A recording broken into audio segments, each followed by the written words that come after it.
কোটা পুনর্বহালের প্রতিবাদ ও ২০১৮ সালের পরিবর্তন পুনর্বহাল সহ ৪ দাবিতে মানববন্ধন ও বিক্ষোভ মিছিল করেছেন জগন্নাথ বিশ্ববিদ্যালয়ের শিক্ষার্থীরা। সোমবার বৈষম্য বিরোধী ছাত্র আন্দোলন জগন্নাথ বিশ্ববিদ্যালয়ের ব্যানারে এই সমাবেশ করেন শিক্ষার্থীরা। বিশ্ববিদ্যালয়ের কলা অনুষদ চত্বর থেকে মিছিল শুরু হয়ে বিজ্ঞান অনুষদ ঘুরে বিশ্ববিদ্যালয়ের মূল ফটকে গিয়ে তা সমাবেশে পরিণত হয়। সমাবেশটি এরপর রায় সাহেবের বাজার ও ভিক্টোরিয়া পার্ক ঘুরে ফের বিশ্ববিদ্যালয়ের মূল ফটকের সামনে গিয়ে শেষ হয়। এ সময় শিক্ষার্থীরা সারা বাংলার কবর দে, কোঠা প্রথার কবর দে, বাতিল বাতিল বাতিল চাই, কোঠা প্রথার বাতিল চাই, এমন বিভিন্ন স্লোগান দেন।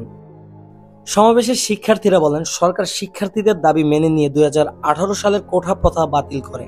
হাইকোর্ট পুনরায় এই কোঠা বহাল রেখেছে। বঙ্গবন্ধু বৈষম্য বিরোধী বাংলাদেশ গঠনের স্বপ্ন দেখতেন। বঙ্গবন্ধুর সোনার বাংলায় বৈষম্যমূলক কোঠা ব্যবস্থা থাকতে পারে না। বিশ্ববিদ্যালয়ের ১০ম ব্যাচের শিক্ষার্থী সাজ্জাদ হোসেন মুন্না বলেন, আমরা ৪টি দাবিতে আন্দোলন করছি। আমাদের দাবি না মানা হলে পরবর্তীতে আমাদের লাগাতার কর্মসূচি চলবে। সারা দেশের শিক্ষা প্রতিষ্ঠানের শিক্ষার্থীরা একযোগে এই কর্মসূচি পালন করবেন। বিশ্ববিদ্যালয়ের ১৩ ব্যাচের শিক্ষার্থী নকিবুল হাসান নিশাত বলেন, আমাদের দাবি হাইকোর্টের রায় বাতিল করা হোক। সে সাথে সরকারি চাকরির প্রবেশের ক্ষেত্রে কোটা নয়, মেধা যাচাই করে চাকরি নিশ্চিত করতে হবে। বিশ্বের বিভিন্ন দেশের মতো আমাদের দেশেও কোঠা আধুনিকায়ন করতে হবে। শিক্ষার্থীদের ৪ দফা দাবি হলো ২০১৮ সালে ঘোষিত সরকারি চাকরিতে কোটা পদ্ধতি বাতিল ও মেধাভিত্তিক পরিপর্ত বহাল রাখতে হবে।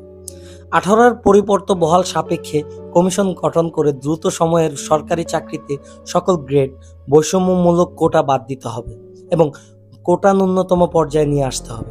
সেক্ষেত্রে সংবিধান অনুযায়ী কেবল অনগ্রসর জনগোষ্ঠীর কথা বিবেচনা করা যেতে পারে। সরকারি চাকরির নিয়োগ পরীক্ষার কোঠার সুবিধা একাধিকবার ব্যবহার করা যাবে না এবং কোঠার যোগ্য প্রার্থী না পাওয়া গেলে শূন্য পদগুলোতে মেধা অনুযায়ী নিয়োগ দিতে হবে।